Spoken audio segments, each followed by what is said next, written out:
मी प्रभाकर पांडुरंग कोळेकर मिरज येथे राहतो. मी मिरज हायस्कूल मिरज येथे शिक्षक म्हणून काम केलं.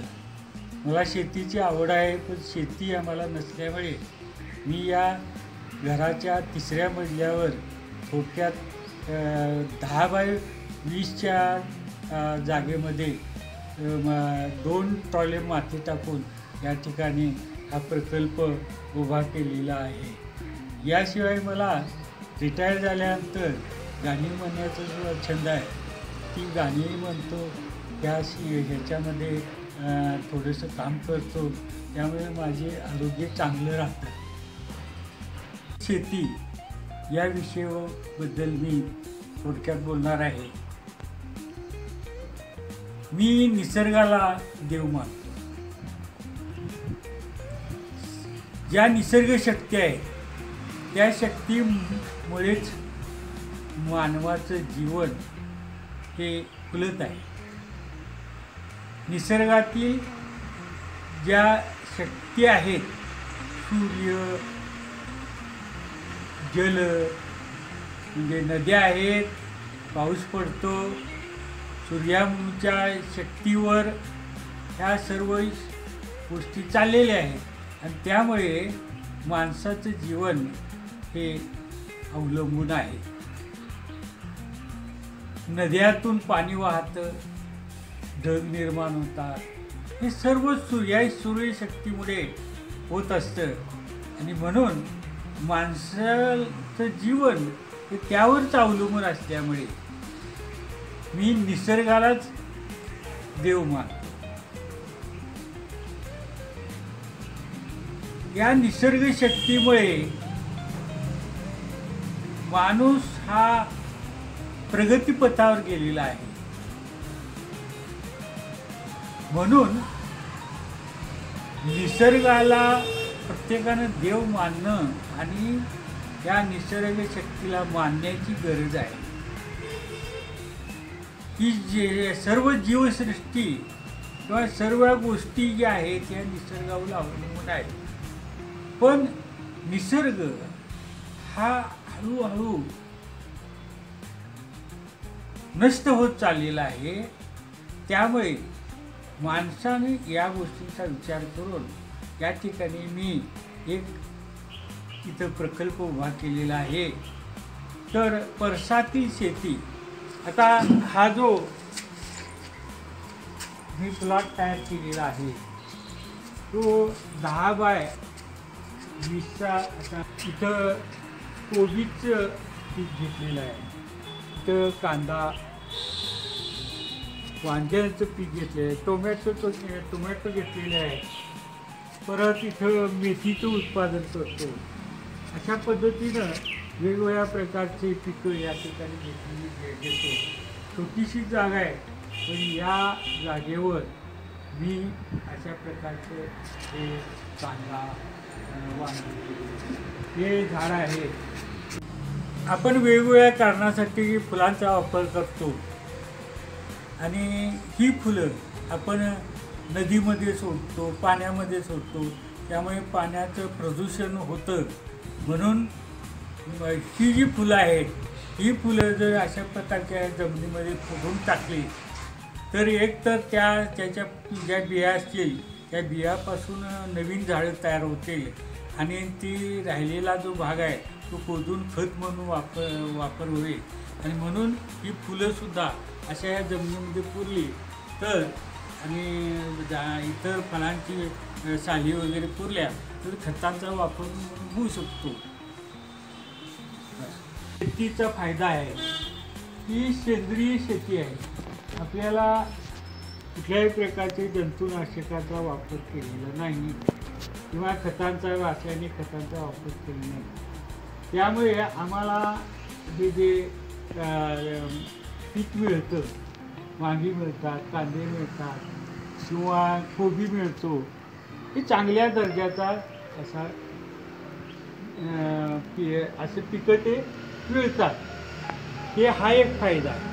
दुसरी गोष्ट म्हणजे यामुळे ऑक्सिजन तयार होतो आणि त्या ऑक्सिजनचा फायदा सुद्धा होत असतो. या शेतीमुळे फायदा हा आहेच, याशिवाय इथं जे स्लॅब आहे आणि तिसऱ्या मजल्याचा भाग आहे, हा जो स्लॅब आहे हा तापत नाही.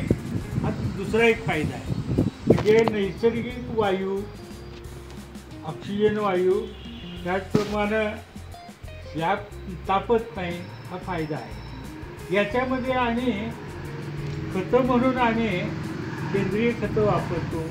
शेणखत, त्याचप्रमाणे गांडूळ खत किंवा इतर कचऱ्यातले जे आपण टाकतो,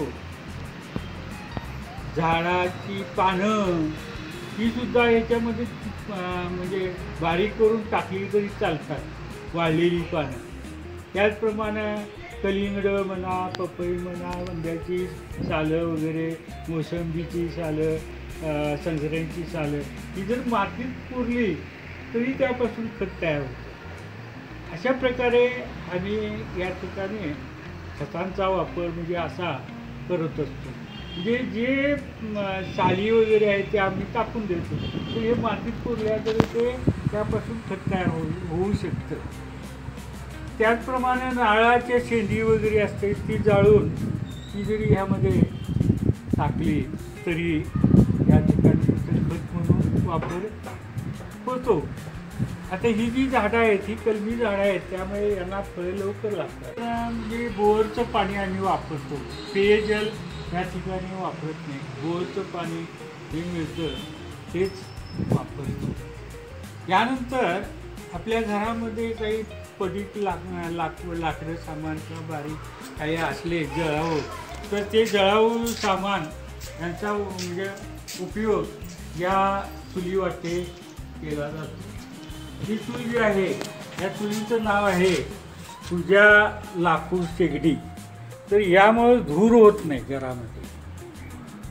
या चुलीवरची भाकरी चांगली लागते असं म्हणतात. अलीकडे चुलीवरची भाकरी, चुलीवरचं मटण, चुलीवरचं जेवण हे असं प्रसिद्ध आहे. उलट याची म्हणजे लोक म्हणजे प्रदर्शन मांडतात आणि ह्या चुलीचा वापर केल्यामुळे चांगल्या प्रकारची भाकर, लहानपणी आम्ही बघितलेली आहे भाकर फुगायची, ती आता फुगत नाहीत गॅसवर. तर गॅसचा बचत पण होईल, राष्ट्रीय कार्य पण या ठिकाणी आहे. कारण काय, गॅस हा किती मिळणार? ही नैसर्गिक जमिनीतून तेल म्हणा, गॅस म्हणा किंवा आणखी काही जे काही इंधन आहे ती किती मिळणार आहेत? कालांतरानं ती संपल्यानंतर माणसाला काय करावं हा प्रश्न पडेल. आता खेडोपाडी लाकूड सामान या ठिकाणी भरपूर असतं. झाडाची डहाळ्या, फांद्या वगैरे पडलेल्या असतात लाकूड सामान. तर खेडोपाड्यामधून अशा प्रकारच्या शेगड्या वापरायला हरकत नाही. कारण ही शेगडी चांगल्या घरामध्ये जरी वापरली तर धूर होत नसल्यामुळे या ठिकाणी आरोग्यही चांगलं राहू शकतं आणि कुठल्याही प्रकारचा त्रास होऊ शकत नाही. म्हणून ही अशा प्रकारची शेगडी वापरून इंधनाची बचत करणं आणि राष्ट्रकार्याला हातभार लावणं हे सुद्धा या ठिकाणी गरजेचं आहे. आता या ठिकाणी अशा प्रकारे हा प्रकल्प उभा करून यापासून वीज निर्माण केली जाते. पूर्वी आम्हाला 2000 बिल येत होतं, पण आता ते बिलच येत नाही. म्हणजे एक तर वीज निर्मिती सरकारला ते अवघड आहे.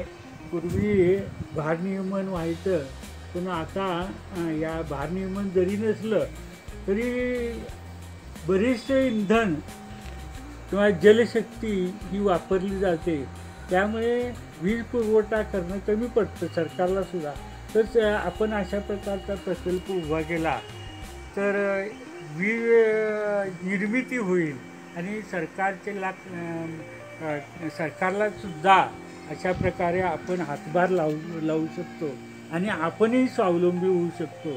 आणि म्हणून अशा प्रकारचा वीज प्रकल्प उभा करून वीज निर्मिती सर्वांनी जर केली तर देश कार्याला किंवा देशाची ताकद वाढवण्यासाठी उपयोगी पडेल. सरकार नरेंद्र मोदी यांनी 78,000 रुपये या सबसिडी जाहीर केलेली आहे. तसंच अशा प्रकारे पाणी तापवण्यासाठी असा जर प्रकल्प केला, याला जागा जास्त लागत नाही तरी सरकारची सबसिडी मिळते. तर अशा प्रकारच्या काही गोष्टी केल्या तर आपण स्वावलंबी तर होतो, पण सरकारला सुद्धा आपण हातभार लावल्यासारखं होणार आहे. आणि म्हणून या ठिकाणी अशा प्रकारे कार्य करायला पाहिजे.